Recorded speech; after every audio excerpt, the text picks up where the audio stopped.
guys, different faces, different doctors, they kept on coming in. They will give me like maybe 1 hour break, another set of people will come in. That one I refused. They will go, another set will come in, and then I got really mad. Like, this is a miracle baby. Like, this baby is a miracle that God did for me, and you guys are telling me that you want to take the baby out, like, and the baby is not good. So like, are you telling me that the baby will actually not go home with me? Like, the baby will not be alive? Are you telling me about some deadly infection? Let the infection set in. I don't care. I don't care about any deadly infection. All I care about is this baby. This baby must stay alive. I must carry this baby alive. They left me. But to be honest, guys, like, I was really getting out of my mind at that moment, because in my head I was like, this baby was a miracle baby. Me that they said that I can never have a baby, and here I am carrying my own baby, and I'm losing that baby right in front of me while I am alive. Like, if I should lose this baby, maybe it might never happen again. So what are you guys talking about? Go and check my history, go and check the system. You can see, like, everything is recorded. If you are in my shoes, are you gonna tell, are you gonna allow it to happen? Like, take the baby out, induce kill you there, induce kill you there. You like, I was really mad, guys, like really mad. But they left. They kept on coming in. I wasn't having it anymore. It got to a point that they were all coming in. I would just let them keep blabbing. I would not say anything. I would just be looking at them. I wouldn't say anything, because, like, I'd be like, when you're done, get out of my room. When you're done, just get out and leave me alone.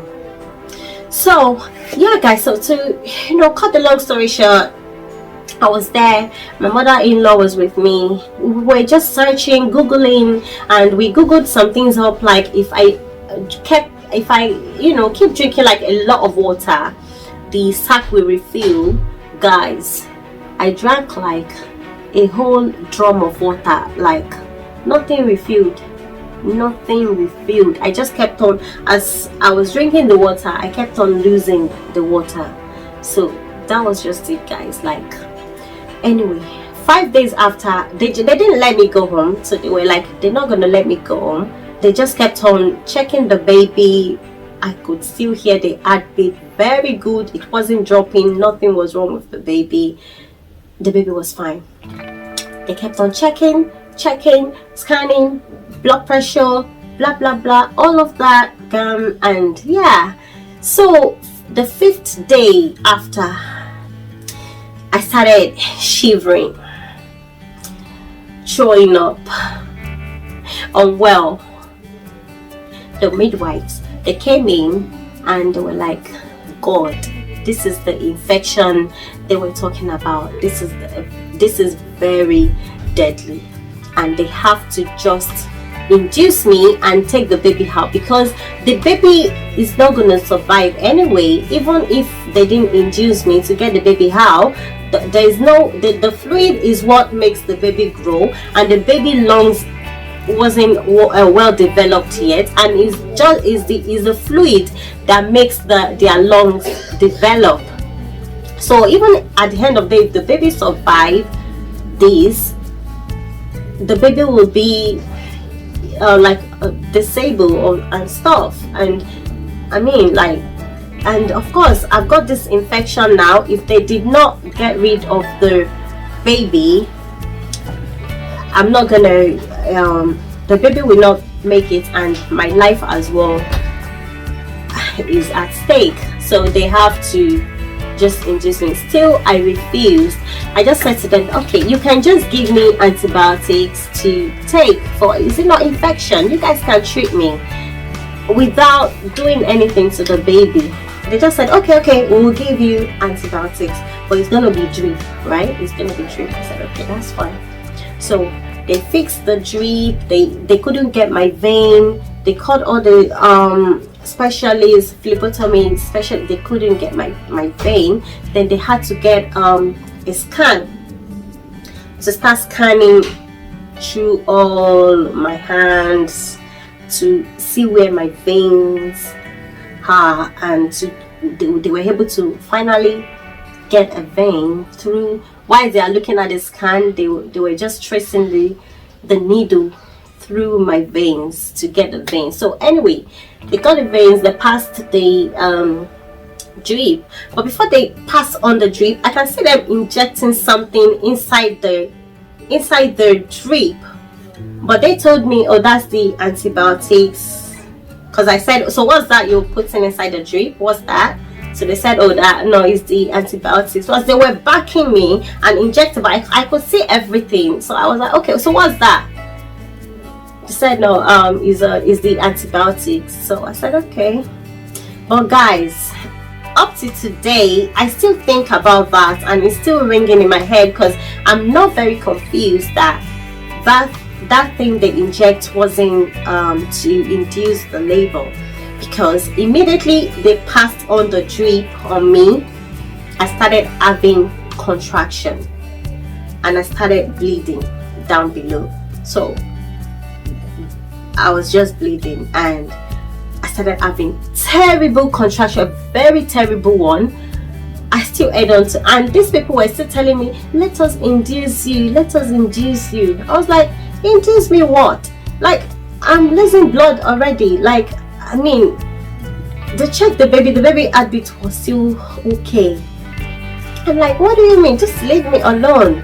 Why am I bleeding? Like, I don't get it. Like, why is all this pain? Like, they said, oh, it's contraction, so they think the baby will come anyway, like the baby will come by itself. So I was like, baby will come by itself. I don't understand. But guys, this pain was terrible. Ah God, the pain was terrible, very terrible. Then they were like, my mother-in-law was, getting scared already. My husband was getting scared already, and my mother-in-law was just like, let them induce you, please. Like, let them induce you. I said no, like, I don't want to induce my baby. And they said the baby will not be alive. But she was just, encouraging me, like, don't worry. The Lord that did this one will do another one. The pain was really too much. But well, the next thing I saw was the baby's head. So I just felt something, I just felt something, like something was there. So I said to them that I can feel something there, like what's there? So they checked out, oh, this is the baby's head. The baby's head is out. I was like, baby's head. Oh my God, guys. Anyway, they delivered the baby, and I was like, just bring the baby. I just want to hold my baby. The baby was not alive. The baby died immediately. The baby came out. The baby died because the baby could not, breathe on his own yet. So the baby died. So my mother-in-law was like, no, let them just take the baby. It's not good to hold a dead baby. It's not good to see a dead baby and all of that. I'm like, this is what I want at the moment. Alive or not alive, she's still my baby.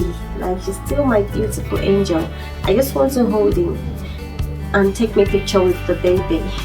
But I held my baby very close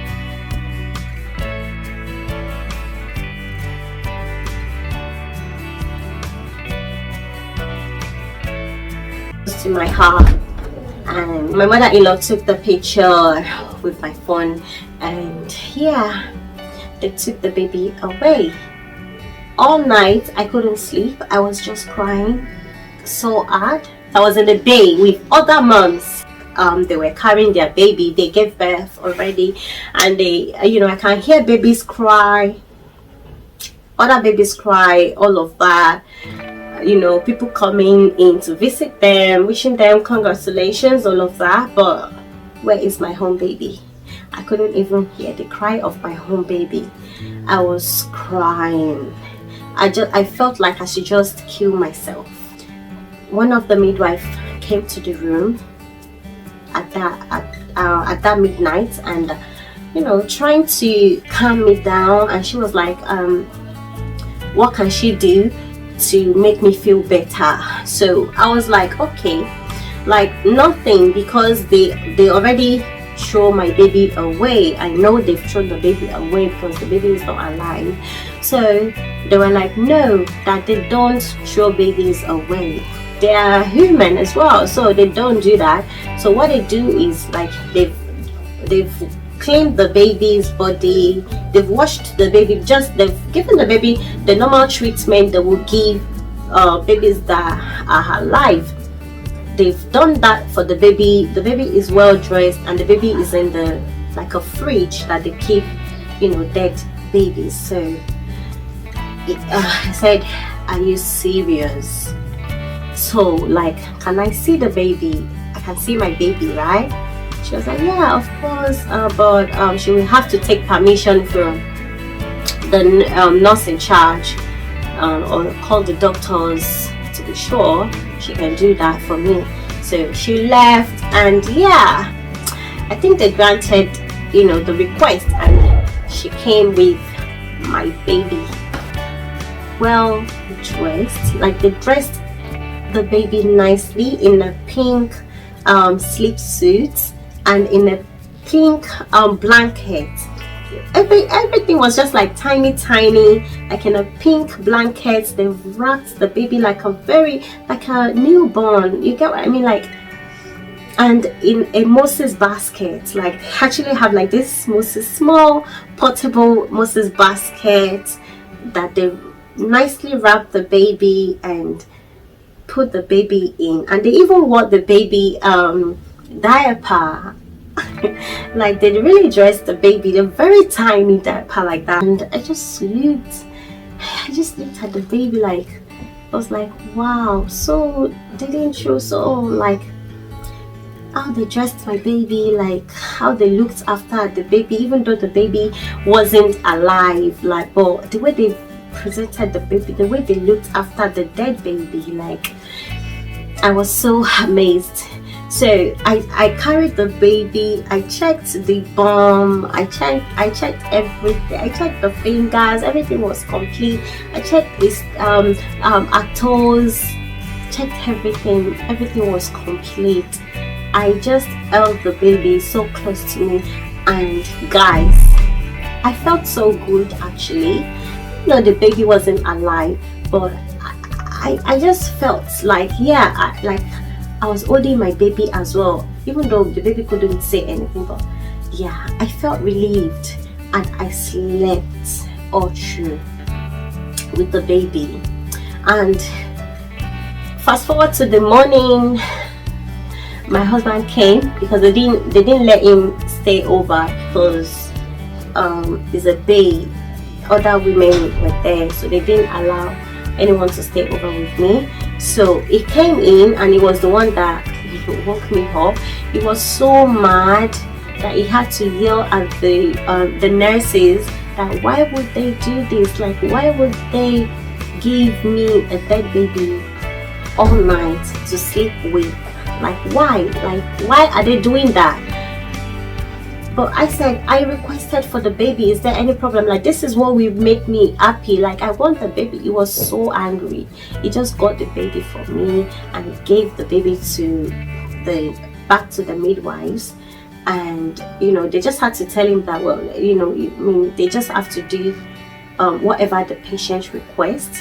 They have to do it. That it's a choice. It's a patient choice. They cannot decide for the patient. So he should try and understand and all of that. So he had to call my parents that, oh, we think I'm losing it, like I'm losing my you actually thought like I was losing it, like I wasn't in my right state of mind.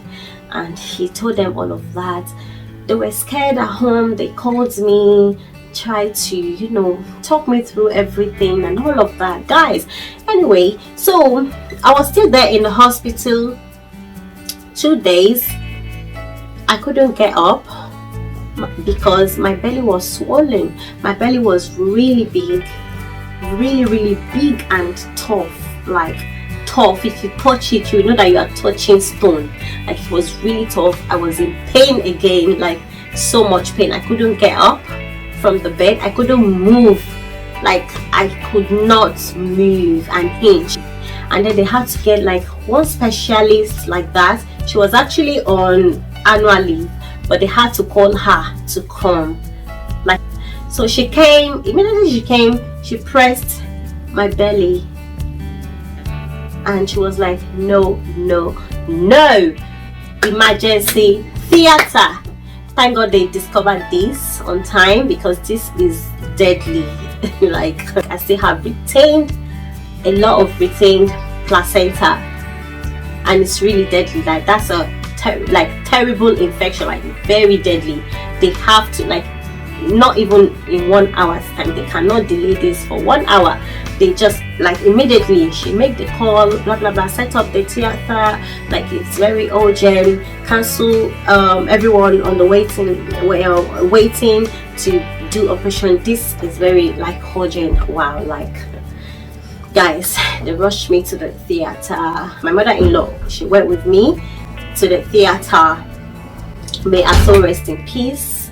Mommy, I love you. I love you so much, guys. My mother-in-law, she's no more now, but our memories, the memories of her, you know, the way she treated me, the way she looked after me, it was out of this world. Like, I love her still, and I will always do. She was the best mother-in-law that anyone could wish for. I really do love her. Whenever I remember this day, I always remember her, because she also died a month after I lost my baby. So I lost the baby in March 2015. My mother-in-law died in April 2015, guys. So this period is just a period for me. Like, I mourn this period a lot. I mourn it, and whenever I remember my mother-in-law, I don't mourn her in front of my husband, because, you know, they were like very best of friends, and I don't want to keep bringing that memory into him. I don't want him to be down or anything, but deep down inside my heart, you know, I cry so deep. And when he's not there, I remember I cry. And especially now that I've got kids, I always just remember that, I wish mom is alive. I wish she's alive. All this stress of, you know, motherhood stress, I would not even feel it, because then she was really ready. She was like, Funmi, me, our mommy, like, I'll give me my grandchildren. Just give me as many grandchildren as, you know, you guys want. You guys should just go and be enjoying yourself. Just bring my children to me. They will live with me. They will be living with me. When you want to see your children, come and see them. I'll look after them. You guys should just go and enjoy yourself. Guys, I lost a very good mother-in-law. She took me like her own daughter, her own, you know, flesh. She took me like that. Anyway, guys, they had to take me to the theater. They did like D&C, yeah. So they did D&C to, you know, remove all the remaining placenta, and yeah, they did everything. I got back in the room, you know, they gave me some medication. They put me on antibiotics, of very strong antibiotic, to kill all the infection in my body. So yeah, I spent like, I think like 12 days in the hospital in total before they discharged me. So I was so stressed, and I was bleeding, and all of this, you know, the belly, trying to get my belly back. And then the hospital as well, they kept on sending like different people this therapy, people that can, you know, so that because of depression, so you don't get depressed. You know, people that can just sort of talk you through everything. If you want to pour your mind, people you can talk to, you know, they just kept on coming to my house, knocking, different people to talk to me, you know, to check my well-being, all of that. But I didn't appreciate it. I at that time I didn't even want to see anyone. I just called the hospital that, please, I don't want any visits anymore. I don't want to see anybody anymore. Let me just face the reality of life by myself. I don't want to see anybody. I don't need anyone to come and talk to me anymore, please. So they cancelled all the visits. So anyway, guys, so that was it. And bleeding didn't stop like 2 months. I cried like every day and night, day and night, day and night. I know this video is super long. I am so sorry, it's super long, but I just want to use this opportunity to like encourage someone out there that what is it that the doctors already told you that you cannot have? Have they told you to that you cannot have your own children? Forget it. God can do anything. If God can do my own, because now I am now a proud mom of 3 lovely boys, very cute boys. Like, they are so cute, so cute. Even though I remember my my princess, because I remember because I love baby girls. I love the baby that, fashion. Like, I really want to, I want a mini me. I want that mini me, like girly thing, someone that I can be girly with, like girly stuff. I really want a baby girl. But that just pops in my mind, like, if I didn't lose that baby, I will have a girl as well. I will have a baby girl as well. I will have a mini me. So yeah, so I have 3 boys now. So what is it that God cannot do? I got pregnant again 6 months after I lost my princess. I got pregnant again 6 months after. Now I am a proud mom of 3 boys. So I don't ever think that there's nothing that you can't achieve, or the doctors already said you cannot have your own children. They are not God. They are only telling you the things that the computer tells them, or the scan and whatever, blah blah blah, and all of that. They're just telling you the scientific part of your body, but they are not God. God programmed everything there. God did all of these miraculous things. They are not God.